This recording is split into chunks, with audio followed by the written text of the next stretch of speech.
Hi all.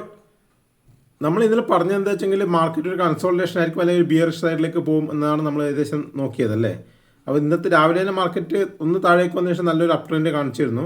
പക്ഷേ അതിനുശേഷം ഒരു കൺസോൾട്ടേഷൻ തന്നു. അപ്പോൾ എല്ലാവരും ചോദിച്ചു ഇനി ട്രേഡ് എടുക്കട്ടെ. അപ്പോൾ തന്നെ ഗ്രൂപ്പിൽ ഞാൻ അപ്ഡേറ്റ് ചെയ്തിരുന്നു. ഉച്ചയ്ക്ക് ശേഷം അതായത് 1 മണിക്ക് ശേഷമൊക്കെ നിങ്ങൾ ട്രേഡിലേക്ക് നോക്കിയാൽ മതി എന്ന് പറഞ്ഞത് കൃത്യമായിട്ട്. അപ്പോൾ അത് ഗ്രൂപ്പിലുള്ള ആളുകൾക്കൊക്കെ മനസ്സിലായിട്ടുണ്ടാവും. ഇല്ലെങ്കിൽ നിങ്ങൾക്ക് സി സെല്ല് ചെയ്യാമെന്ന് പറഞ്ഞിരുന്നു വ്യക്തമായിട്ട്. സി സെല്ല് ചെയ്യാം, പുട്ട് ബൈ ചെയ്യുന്നുണ്ടെങ്കിൽ 1 മണിക്ക് അതിന് ശേഷം മാത്രം നോക്കിയാൽ അപ്പോൾ അത് കൺസോൾട്ടേഷൻ ഉണ്ടാകുന്നുള്ള ഉറപ്പായിരുന്നു. ആ കൺസോൾട്ടേഷന് ശേഷം നിഫ്റ്റി അത് എപ്പോഴാണ് കൺസോൾട്ടേഷൻ ബ്രേക്ക് ചെയ്തത് ഓൺ ദി സ്പോട്ടിൽ തന്നെ നമ്മൾ ഈ സൈഡിലേക്ക് ട്രേഡ് എടുത്തിരുന്നു. ഇന്നലത്തെ ഞാൻ പറഞ്ഞ വീഡിയോ നോക്കിയാൽ മതി. അപ്പോൾ അതിൽ കൃത്യമായ ചാർട്ടിൽ നമ്മൾ കൊടുത്തിട്ടുണ്ട്. ഈ റെസിസ്റ്റൻസ് ഒക്കെ കൃത്യമായിട്ട് കൊടുത്തിട്ടുണ്ടായിരുന്നു. അതൊക്കെ കൃത്യമായിട്ട് വർക്ക് ചെയ്തിട്ടുണ്ട്. അപ്പോൾ നാളത്തെ ലെവലുകൾ പറയുകയാണെങ്കിൽ പ്രധാനമായിട്ട് റെസിസ്റ്റൻസ് ആയിട്ട് വരുന്നത് 24,600, 24,700, 24,750. അതായത് 24,700 മുതൽ 750 ഒരു റേഞ്ചാണ് ഇന്നത്തെ കൺസോൾട്ടേഷൻ ടോപ്പിലുണ്ടായത്. പിന്നെ 24,850 ഇത്രയാണ് പ്രധാനപ്പെട്ട റെസിസ്റ്റൻസ് ആയിട്ട് വരുന്നത്.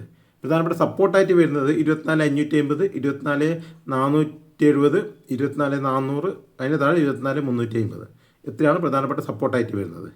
അതായത് നിഫ്റ്റി ഈ ഒരു റേഞ്ച് ഉണ്ടല്ലോ, ഈ ഒരു അവസാനത്തെ കൺസോൾട്ടേഷൻ റേഞ്ച്, അതായത് 24,550 മുതൽ 24,600 ഇടയിലാണ് നിഫ്റ്റി ഓപ്പൺ ആവുന്നതെങ്കിൽ നമുക്ക് ഏത് സൈഡിലേക്കാണ് ബ്രേക്ക് ചെയ്യുന്നത് അങ്ങോട്ട് ട്രേഡ് എടുക്കാം. അത് നല്ല ഗ്യാപ്പ് അപ്പ് ഓപ്പണിംഗ് ഒക്കെ ആണെങ്കിൽ വീണ്ടും 24,700 ഒരു റിവേഴ്സിൽ ഞാൻ പ്രതീക്ഷിക്കുന്നുണ്ട്.